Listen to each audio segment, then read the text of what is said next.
Hello everyone and welcome back to Azzatron 5000. Now, today I am drawing new Convergent Pokemon for old Pokemon. And if you don't know what a Convergent Pokemon is, allow me to put it in simple terms.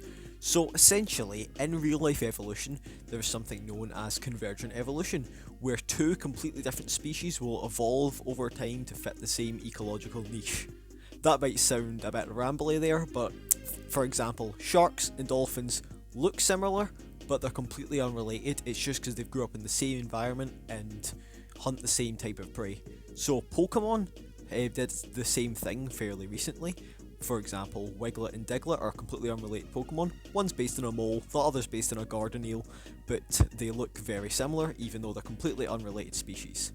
So today I'm going to be going through 3 evolutionary lines, all 3 stage, so I'll be making 9 Pokemon total and creating new Convergent evolutions for all 9 of them. So, yeah, I see no reason for any further delay, so let's get started. First up, we have a Convergent form for Magnemite. Now, Gen 1 had a bit of a trend where some Pokemon would just evolve into, well, multiple of that same Pokemon. Since Dugtree already has a Convergent Pokemon though, I thought I'd give Magnemite one too. I wanted to do something with the line that made Magneton a bit more interesting of a middle evolution, and this is what I came up with. This is Dango, a Japanese dessert that's essentially just sweet rice dumplings on a skewer. Now, I wanted to base the line off one particular type of Dango called Hanami Dango. It's a green, white and pink tricolour variation that's typically eaten in springtime. Anyways, here's the plan. This will be a fairy and grass type line, as food-based Pokemon are typically fairy type, and I gave it the grass typing because I don't want it to just be food. It's sort of like pollen ball. Now, the line starts off as a Convergent Magnemite with 3 different forms for each colour, and upon evolution, the Magneton consists of all 3 colours, and it eventually climaxes with a Magnezone Convergent that follows the same design premise. So here we have Dangomite. It's a sticky ball of pollen that strongly resembles Magnemite. Its roots mount not only the bolts and magnets of Magnemite, but also the bamboo skewers Dango is served on, along with a top knot hairdo. At level 30, Dangomite evolves into Dangoton. No matter which form Dangomite was in, the Dangoton will always look the same. The way I positioned the roots around the individual sections makes it appear as if it has 3 bamboo skewers going straight through it. And finally, upon using a leaf stone, Dangoton evolves into Dangozone. As well as making it resemble Magnezone, the sort of like sweet dribbling atop it is intended to mimic red bean paste or some other form of sweetener commonly put atop Dango. Now, on to the next evolution line. Okay, right, so I genuinely had no idea about this until recently, but Hatena's quote-unquote hat is actually its tail. Like, this genuinely surprised me considering its evolutions have actual, well, hats even though it's technically just the hair. But anyways, this new revelation led me to the realisation that Hatena actually looks a lot like a tadpole, which spurred on the idea of this Convergent line. Starting off as a tadpole, instead of growing hair that forms a hat, it becomes a frog-like Pokemon that wears a Lilypad, of which the roots drape down over its body, mimicking that of Hatterene. Here is Tadena.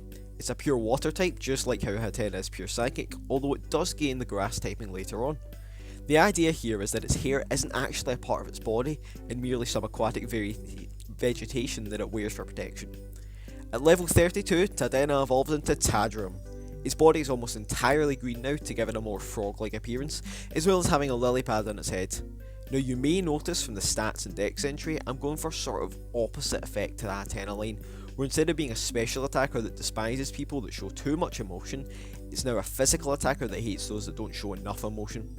And finally, at level 42, Chadrum evolves into Hatterene. The roots of the Lilypad transition to an orange coloration at the bottom, making it look like the orange-tipped legs of the red-eye tree frog. The lotus flower atop its Lilypad also resembles Hatterene's claw, and it's what's used for most of its physical attacks. As for its shiny, it's intended to look like both red cat mushrooms and the strawberry poison dart frog, as seen with the more bluish hues on its lower body. Now, Hatterene, of course, has a counterpart, in that of the next evolutionary line that I'm about to tackle.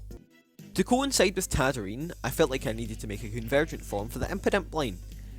I'm gonna be honest, I came up with one pun name and just ran with that. It was too perfect for me not to do Chimpidimp. As for the specific primate I was basing this on, I decided to go with the Japanese macaque.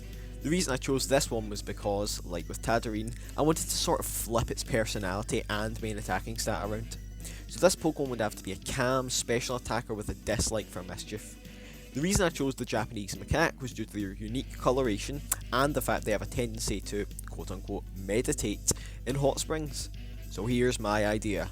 The Chimpidimp line are a trio of psychic fighting type macaques that meditate in hot springs to hone their psychic abilities. Here is Chimpidimp, the calm Pokemon. As well as shifting Impidimp's coloration and patterning to mimic that of the macaque, I also gave it a small tuft of hair that resembles the pom-pom often seen atop beanie hats, to represent the fact that it lives in cold environments. Its new ability Meditator makes it immune to fire, water and ice type attacks, receiving a special attack boost instead of taking damage upon being hit by one. At level 32, Chimpidimp evolves into Monkrem. Its name has a sort of double meaning this time, being for both monkey and monk as seen in its new partially brown fur coloration it has. Once again, at level 42, Monkrem evolves into Gorillsnarl. The bluish hue above its eyelids resembles the facial patterning of the mandrill, which is another species of monkey. I also gave a bit of a purple glow to its fur to show a little bit of its psychic powers in action. And we're finally done! I hope you all enjoyed this video, and I hope to make Pokemon content more of a mainstay on this channel in the future from here on out. Anyways, I'll catch you all later. See ya. Bye bye.